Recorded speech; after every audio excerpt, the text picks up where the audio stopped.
Dear 11th class students, today we shall start our new chapter.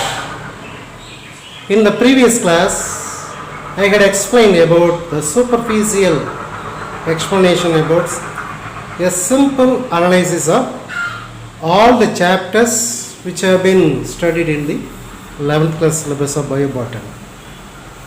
So today we shall start our new unit and new chapter. The first unit is diversity of living world. As I said earlier in the previous class, this unit is consists of two chapters, namely living world and plant kingdom. So in this living world, in this first chapter, we are going to discuss in detail about how the living things are differentiated from non-living things. Then what are the characteristic features of living things? Then what is the differences between living things and non-living things? As you know from very lower class onwards about the differences between living things and non-living things. Among the living things, we are going to discuss in the living world about viruses, bacteria, and various types of mycoplasma, eubacteria, cyanobacteria, fungi and lichens. Apart from this, various classification which have been given by some scientists have been also will be explained in this chapter. Actually, Earth was formed some 4.6 billion years ago. It is a life-supporting planet with landforms like mountains, plateaus, glaciers, etc. Life on the Earth exists within a complex structure called biosphere. So what is biosphere? Life on the Earth exists within a complex structure is called as biosphere. Very, very important. What is biosphere? They may ask in 2 mark questions. Life on the Earth exists within a complex structure called as biosphere. There exist many mysteries and wonders in the living world. Some are not visible, but the activity of some capture the attention of all. For example, the responses of sunflower to sunlight. So sunflower is always turning towards sunlight. Wherever in the morning it is turned towards in the east, in the evening they turn towards in the west. How is it? The twinkling fireflies in the dark forest. If you see, the backside of twinkling firefly is always twinkling light during night. It's looking beauty. How is it? The rolling water droplets on the surface of lotus leaf. Have you seen? Just you can pour some water on the leaf of lotus. They will be drizzled. They will be dropped and rolled. It's look beauty. Why? Why it is not sticking on it? Why it is rolling on? So this is amazing. The closure of leaf of Venus flytrap. An insect touch. It is an insectivorous plant. Venus flytrap.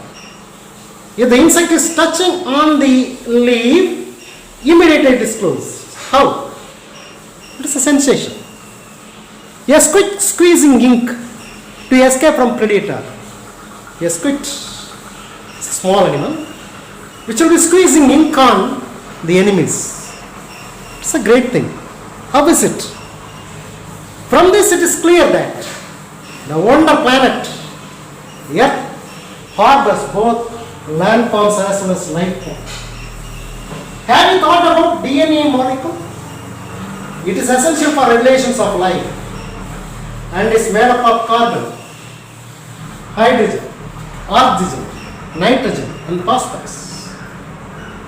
So these carbon, hydrogen, oxygen, nitrogen and phosphorus present in all living things. It may be present in plants, animals, even microorganisms. The same carbon, hydrogen, oxygen, nitrogen and phosphorus are also present in non-living things as well. Thus, non-living things and living things exist together to make our planet unique. According to survey made by Mora and et al. In the year 2011, the number of estimated species on the earth is about 8.7 million. The living world includes microbes, plants, animals, and human beings, which possess unique and distinct characteristic features. That is why the world of biosphere is wonder. It's looking amazing. Lot of novelty have been witnessed on this nature.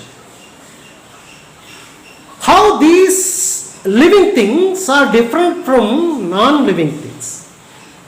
Though they are having both living things as well as non-living things, which are made up of chemical called carbon, hydrogen, oxygen, nitrogen, phosphorus. How the living things are differentiate from non-living things? Because living things are having certain attributes. So now we are going to discuss about the attributes of living organisms. How they are differ from non-living things. So the living things are having a specialized characteristic features. Among them, growth is most important. Growth is an intrinsic property of all living organisms through which they can increase a cell both in number and mass. Even unicellular and multicellular organisms grow by cell division. In plants, the growth is indefinite, which will be growing continuously. There is no restriction and occurs throughout their life. But in animals, growth is definite and occurs for some period.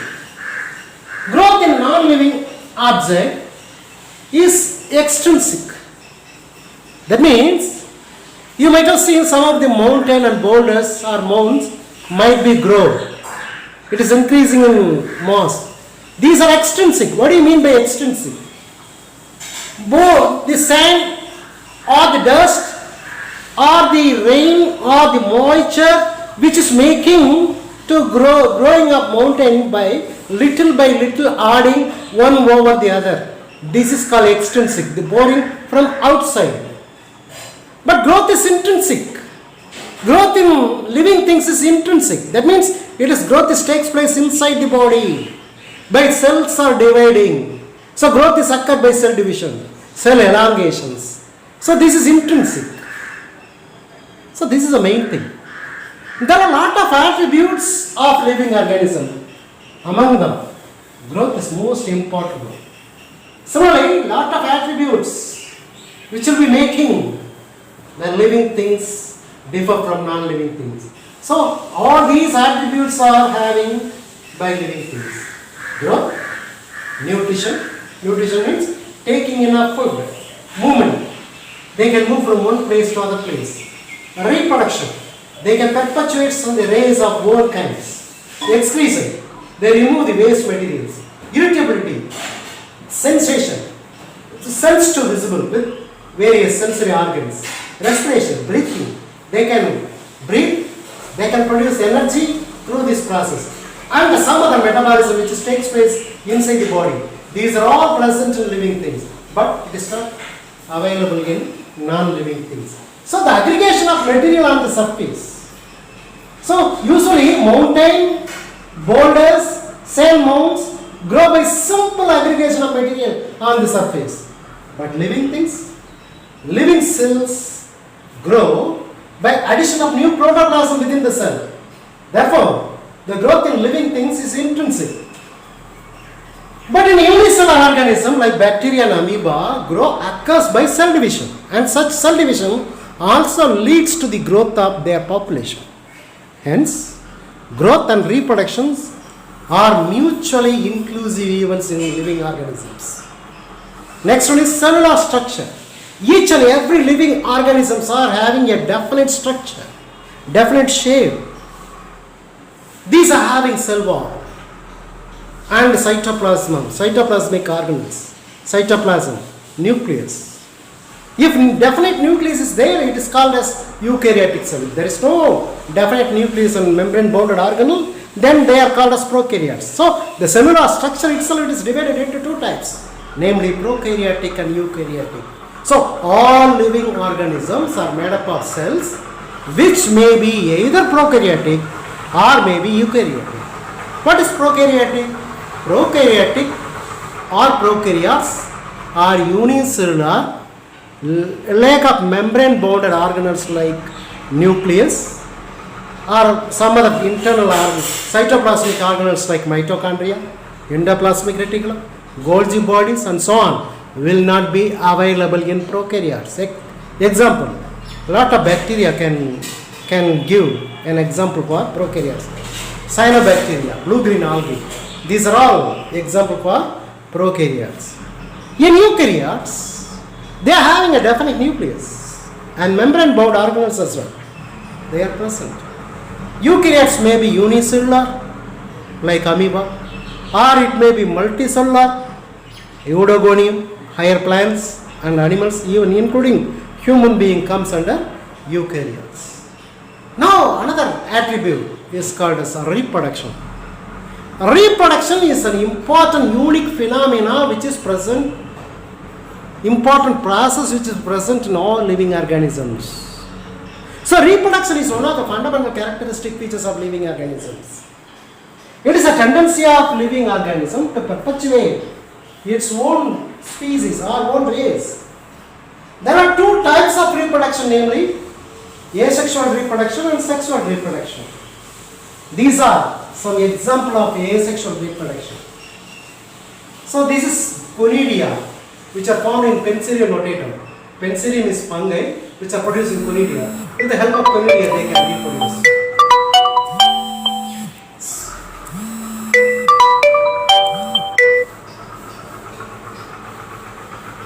Some other organisms like yeast, they are reproduced asexually by budding. So here a new bud is formed from the mature yeast cell. So they are reproducing by budding. So this is fragmentation. In Spirogyra, this is Spirogyra algae, it is divided. If it is cut off into pieces, each and every piece will be developed into new Spirogyra. So this method of asexual reproduction is called fragmentation. Then regeneration in planaria, this is planaria animal. If the part of the animal like planaria, if it is cut off, each and every cut pieces are developed into new organism. So this planaria is cut off either naturally or unfortunately. Even if it is cut off into three pieces, every pieces are developed into new planaria. So this is called as regeneration. So these are some example for asexual reproduction.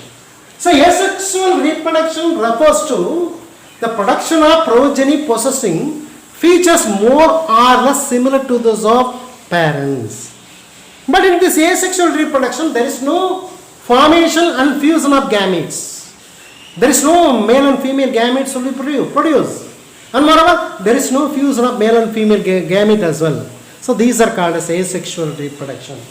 So the reproduction maybe takes place by asexual method without fusion of gametes. But as far as sexual reproduction is concerned, the sexual reproduction brings out various recombination. But as far as asexual reproduction is concerned, there is no recombination of gene or chromosomes. So asexual reproduction in living organism occurs by, as we said in the previous page, by the production of conidia, aspergillus, penicillium, they can able to produce conidia, they can reproduce. Whenever the conidia fall on the surface, they can germinate to produce new aspergillus or penicillium. Budding in yeast and hydra, a small projections will be coming out from the mother yeast or hydra, they can develop into new organism. That is called budding. Then bifurcation in bacteria and amoeba. Each and every bacteria will be divided by themselves. First nucleus will be divided, later on cytoplasm will be divided. That is Karyokinesis followed by cytokinesis. This is called as binary fission. Fragmentation, as is seen earlier in Spirogyra. So each and cut off pieces will be developed into new plant. Protonema in moss plant, certain reproductive organ, asexually reproductive organ which is producing in moss plant like bryophytes, which is called as protonema. And regeneration in planaria, that is also we have seen in the previous page. So exceptions are the sterile worker bees and mule. Sterile worker bees as well as mule, they cannot reproduce in beehive as well as in donkey. Now another important attributes in living organism is response to stimuli. What is response to stimuli? There is stimulus and response. If there is any stimulus, then immediately response will be there. Suppose if there is any beautiful smell, the smell is sensed by our nose. If any terrific sound or beautiful music, if you hear, your ear is hearing. So these are called sensation. So this response is called stimuli. Suppose if you keep a plant, a potted plant in a dark room, this plant tends to move towards sunlight. It is trying to move towards window. So this is called stimulus and response. So this plant is stimulus by sunlight and it is respond towards the sunlight. So this is called stimuli. So all the organisms are capable of sensing the environment and respond to various physical, chemical and biological stimuli. Animals sense their surroundings by sense organs. 5 important sense organs like eyes, nose, skin, ear, tongue. These are all sense organs. With the help of sense organ, animals can sense. So this is called as consciousness. If the animals are sensed with the help of sense organs, then they are called as consciousness. They may ask 2 more questions. But on the other hand, plant also respond to stimuli, but they do not have any sense organ. So bending the plant towards sunlight, the closure of leaves in touchminute plant. Suppose, have you seen touchminute plant? If you see the touchminute plant, they used to be having leaves, a compound leaves with spread. But if you touch immediately, they try to swing. How is it? This is sensation. This is response to the stimulus.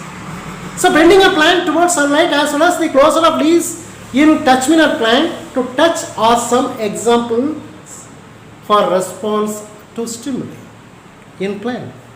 This type of responsibility is called irritability. It is very important to mark this. What is irritability? Living organisms are responses to this environmental or external stimuli. These responses is called as irritability. Are you clear? So, this is very important 2 more question. You should prepare that. Next, we are going to see another important concept or attributes of living things is homeostasis. Homeostasis is nothing but maintaining the steady state of our body temperature, pressure, or salt content, or water content, everything. If it is in balanced condition, maintaining a steady state, then this is called as homeostasis. This homeostasis is very common in all living organisms. This is a specialized characteristic features which are present only in living things. So property of self-regulation and tendency to maintain a steady state within an external environment, which is liable to change, is called as homeostasis. It is essential for living organism to maintain internal condition to survive in the environment.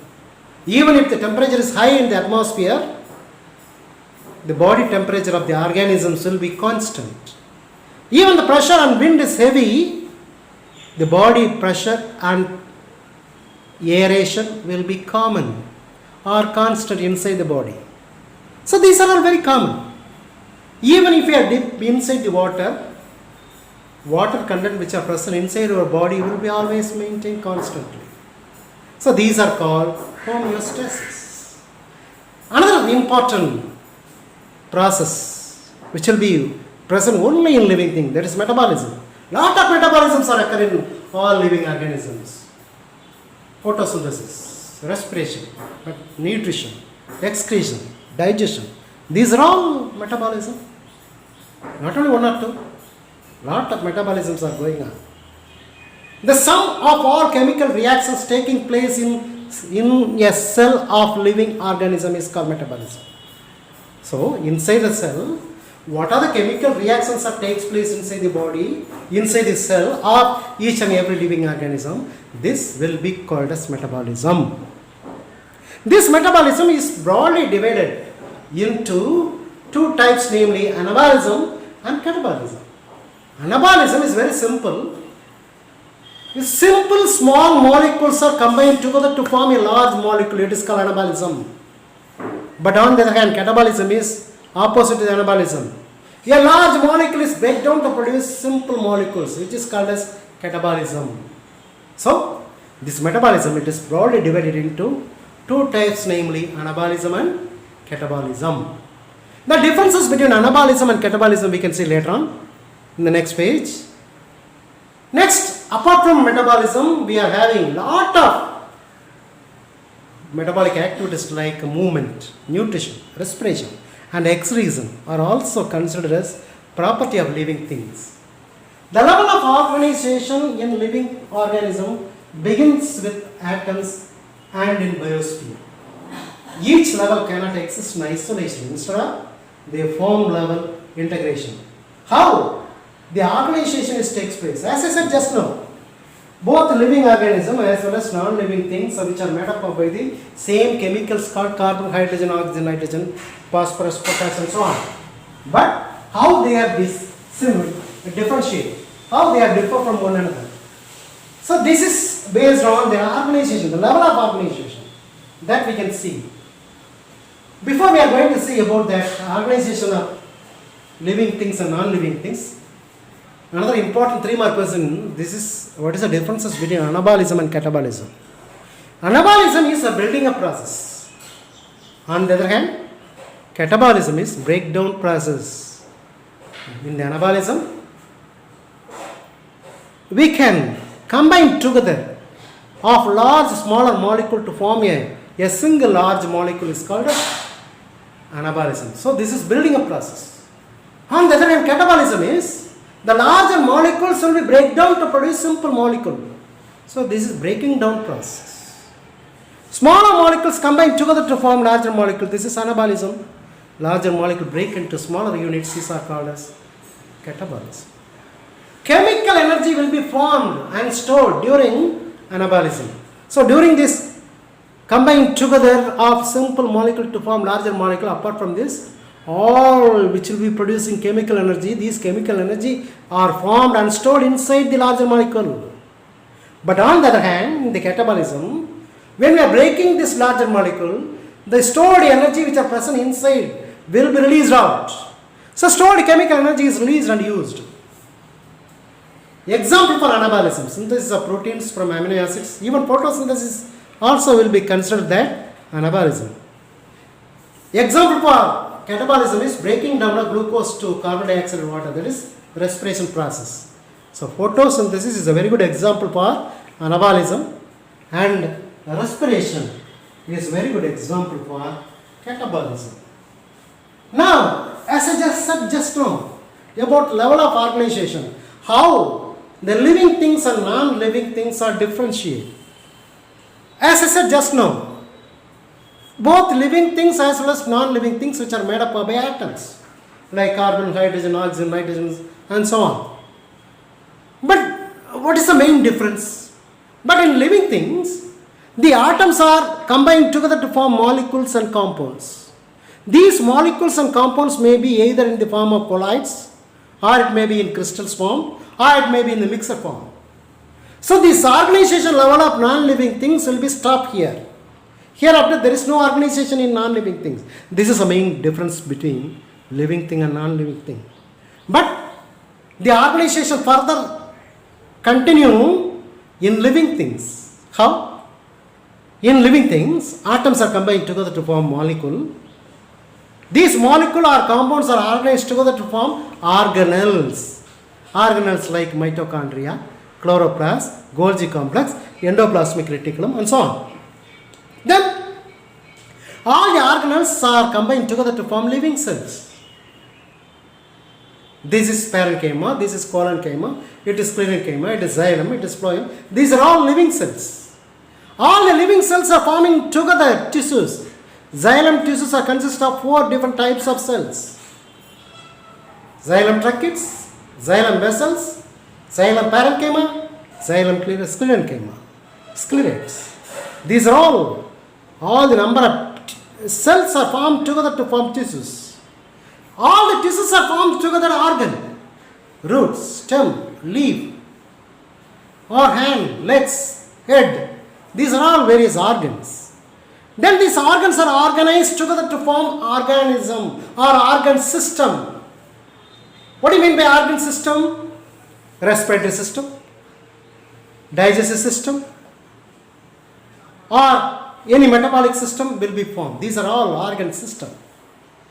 All the organ systems are combined together to form individual organism.